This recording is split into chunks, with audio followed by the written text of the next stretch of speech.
I talked to 7,000 people this year. I got 142 to say yes. We get about 27,550 days on planet Earth. That's the average. That's about 75 years in the industrialized world. Women have a tendency a little bit more than men. I'm 42, so I've used over half. Whatever's left, I'm going to sleep through a third of it. If I'm going to spend some of my time, I want to make sure that I'm stacking it on top of an activity that compounds and is leveraged. Because 90%, hear me, 90% of everybody who owns a home right now and has a mortgage that's less than 6%. So what we do does not change. How much of it we do and how we do it is what changes based on market dynamics. 80% of the people who get a license are doing something else within a year. It's your job as a salesperson is to be in the presence of prospects. If you know how to sell, you will be disproportionately rewarded for your efforts. Like, you can literally make millions of dollars a year selling real estate. You could sell as much as you want. What's going on, everyone? Welcome back to a brand new episode of Vulcan 7 Coaches and Mentors, where we bring you some of the best in the industry that share with you some of the tips and strategies so that you can implement in your business right now. Now, with that being said, today's guest, we're going to share with you exactly what you need to be doing right now as the market is changing. There's a lot of uncertainties, and perhaps a lot of you are wondering what to even focus on. So with that being said, I want to welcome Aaron Novello. So welcome, Aaron. Thank you. I appreciate the opportunity to be here. Yeah, so for everyone that's watching that maybe is not familiar with you, can you share with us a little bit about your background? Yeah, so I've been in the real estate industry since 2006. My first calendar year, I made $13,000. Not something people would bring you on the Coaches and Mentors podcast to talk about. And it's because I had an inaccurate assessment of reality. You know, I had a lot of people that were telling me things like wear my name tag at the grocery store and smile at people or sit in open houses. And it wasn't until I got an accurate assessment of reality and realized what this game actually is, which is a direct, hardcore sales business. And it allowed me to focus my energy once I got that accurate assessment in places that actually, would pay off, like role playing and practicing, like prospecting. And once I got that accurate assessment next calendar year, I did 17 transactions, then 50, then 79, then 89, then 100, did over 100 a year for 10 years in a row, did 200 deals a year twice. That's awesome. So obviously, a lot of the agents that come to us that are probably watching this might be at a place where they are looking to transition from perhaps working with buyers to now they want to focus on listings, or they want more consistent business pretty much. Yeah. So for you, what was a turning point? I know that you went from, doing a very small amount in the beginning, and then you kind of were able to figure out what you needed to focus on. So what would be some of the things that you would say to those agents? Yeah. So the first thing is that the money's not in the service, it's in the selling of the service. So in other words, people expect good service. They expect you to understand how to read contracts. They expect you to how to negotiate. It's kind of like the way I describe it to people. When you go to Whole Foods, like, you don't jump up and down because they have groceries. You expect that, right? But the money's not there. The money is learning how to sell the service. So if I'm giving a talk and there's, 500 agents in the room, I say, hey, we all have the same kind of license that allows us to perform the same service? The answer is yes. The question is, do we all make the same amount of money? The answer is no. And the question is why? Some of us know how to sell the service better than others. So if I'm going to use my time, which we get about 27,550 days on planet Earth, that's the average. That's about 75 years in the industrialized world. Women have a tendency a little bit more than men. I'm 42, so I've used over half. Whatever's left, I'm going to sleep through a third of it.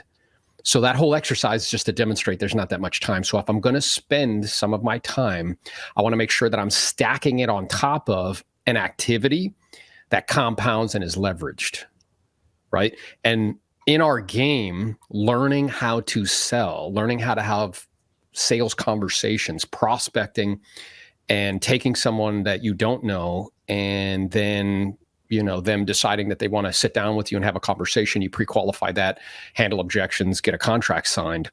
That is a skill that is worth stacking your time on top of. So at the beginning of my career, I didn't know that. Once I got that accurate assessment, though, what I did is I spent, I role played twice a day, 6 days a week for 3 years in a row, because I recognize that there's no security in this business. There's only opportunities.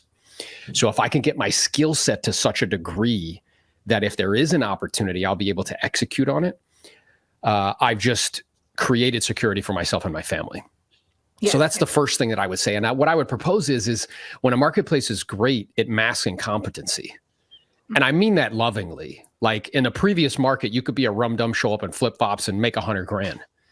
That is no longer the case. Like you have to be very skilled. The last time we had 4 million transactions in the United States, which is what we're projected to have from 6 million, was in 2009. And we only had 990,000 agents. We have like 1.6 million agents. So this is like the Hunger Games of real estate. And when the tide goes out, you could see who's wearing pants or not. So for people that aren't skilled and don't know how to sell, it's a rude, kind of harsh awakening. But if you want to ramp up that learning curve, I would propose spending lots of time in role playing and practicing to learn the actual conversation, so that way you can convert opportunities into contracts being signed. Absolutely. And I feel that that is something that agents should be doing, whether it's now or 5 years ago. But for you specifically, what are you teaching your agents now that you weren't maybe covering so much 2 years ago? Yeah, so it's dealing with a shortage of inventory. Because the truth is 90%, hear me, 90% of everybody who owns a home right now and has a mortgage that's less than 6%. 60% have mortgages that are less than 4%. So I'm aware, like people listening to this will shop on Amazon for 3 hours to save $20. And you get all mad because like somebody doesn't want to sell their home and trade a 4% rate for an 8% rate. It's like, of course they don't want to do that. So the only people that are going to actually do something right now are people that have to. So those would be life events like death, divorce, job relocation, moving to assisted living facilities, things of that nature. So what I'm laying out is a comprehensive, intentional plan to actually deal with a shortage of inventory. You need to give me tactical information that I can use to actually deal with the marketplace, right? Because our ability to deal with reality is directly correlated with getting what we want, period. So here's how we're sharing with them to deal with reality. The first is having a niche of some sort, because the riches are in the niches. So for me in Florida, we have the largest elderly population in the country. 50% of our business was probate and estates. It's market resistant. 65% of those homes are free and clear. And if they do want to sell, very highly motivated. Now, across the country, that is still the case. It may not be in as high in numbers as it is in Florida because we have a large elderly population, but it is a wonderful source. Also, divorce, right? Happens 50-something% of the time. And often there's a home that needs to be sold. So picking a niche of some sort that you can learn and take the time to learn now, that'll serve you in perpetuity. Because what I'm aware of is those niches don't go away when the marketplace gets great. I mean, they're still there. We're suggesting volume because what we do does not change. How much of it we do and how we do it is what changes based on market dynamics. So in 2020, 2021, whatever, you could make 7 contacts a day and make 100 grand. Yeah, now it probably needs to be 3 times that amount. So personally, as an agent, I would propose 20 to 30 per day, 5 to 6 days a week. That's 6 days, Saturdays. I did that religiously for my career. You add an extra 40 something days of prospecting, 50 days of prospecting, which is a whole month, right? And if you have a great appointment, you can go on it. If not, you just call it a day and do whatever you want. But doing that 6 days a week. And then if you wanted to really ramp up volume, having people make calls on your behalf, whether those be VAs or telemarketers. So now you're making 100 contacts a day. So if you implement these things, you have a niche that you can go directly to that is a life event, right? You are getting people to raise their hand. You're making 20, 30 contacts a day, plus you got people calling. You are directly dealing with a shortage of inventory, and you'll still be able to get your unfair share in this environment. Awesome. Now, is there a brutally honest piece of advice that you would give perhaps newer agents or just agents regarding prospecting now? Yeah, I mean, it's just that, look, there's a reason that there's an 80% attrition rate. So in the first year of getting a license, 80% of the people who get a license are doing something else within a year. And there's a reason, because they don't understand what they're getting into, which is a direct, hardcore sales business that requires you to prospect. And the thing that I want everybody to really recognize is your job as a salesperson is to be in the presence of prospects, period. It is not to do paperwork. It is not to, answer calls. It's to be in the presence of prospects. And truthfully, I don't care how you're in the presence of prospects as long as you're doing it, right? So if for you prospecting is pumping out loads of content so you can be in front of people all the time, great.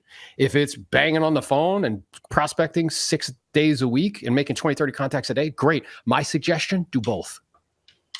So that way you're increasing the probability that you're going to be in the presence of prospects long enough. The other thing I would say is that anybody can do this job like a day a week. Some people can do it 2 days a week. There's very few people that can do it 5 to 6 days a week. If you can, and you can turn yourself into the type of person that can do that, if you know how to sell, you will be disproportionately rewarded for your efforts. Like you can literally make millions of dollars a year selling real estate. You could sell as much as you want. So what I would suggest is that, you might be saying to yourself like, hey, like, why me? Why is this happening right now? Here's a really good question. Instead of it happening to you, why is it happening for you? So you want to be a rock star salesperson? Great. I'm going to give you a tough environment.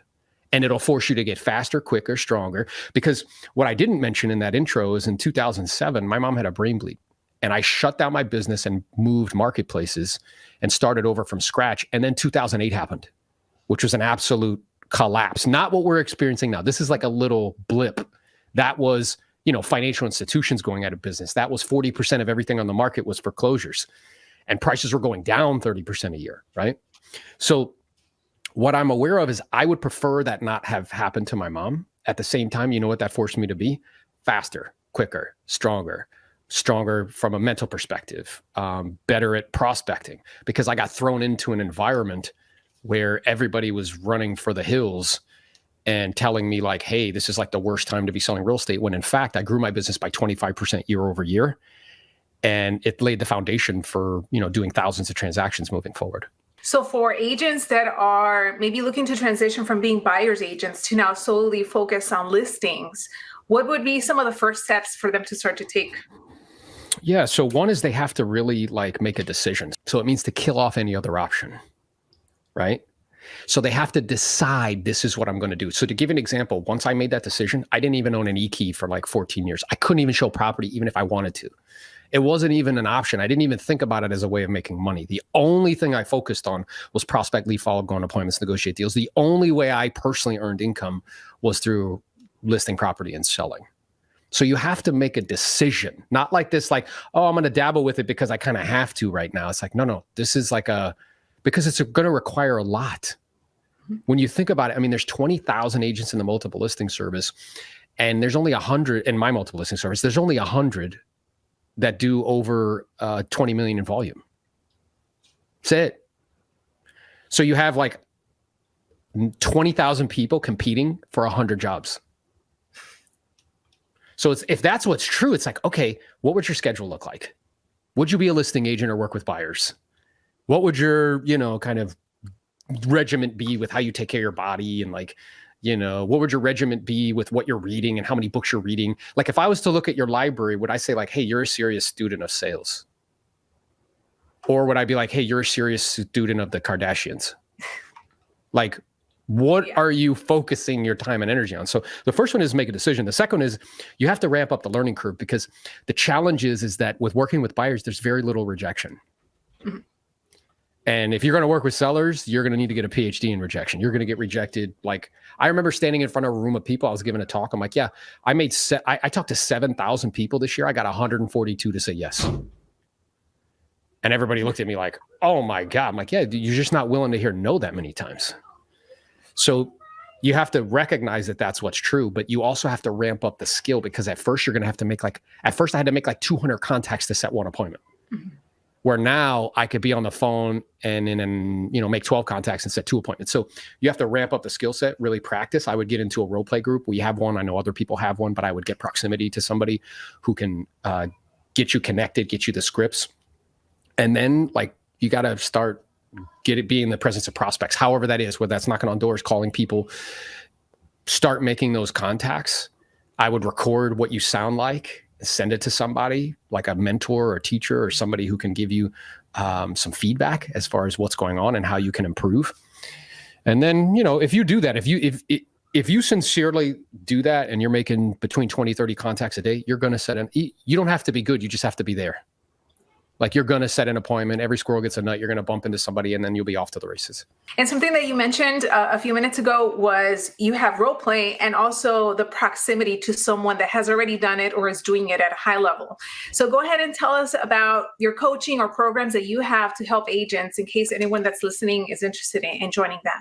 Yeah, so a couple things. We have classes that are online in 23 countries and 8 languages that teach people what to say and how to say it. So I recognize a lot of people would want to role play with me. And I would say, well, I'm only one person. So how could I actually make myself available to more people?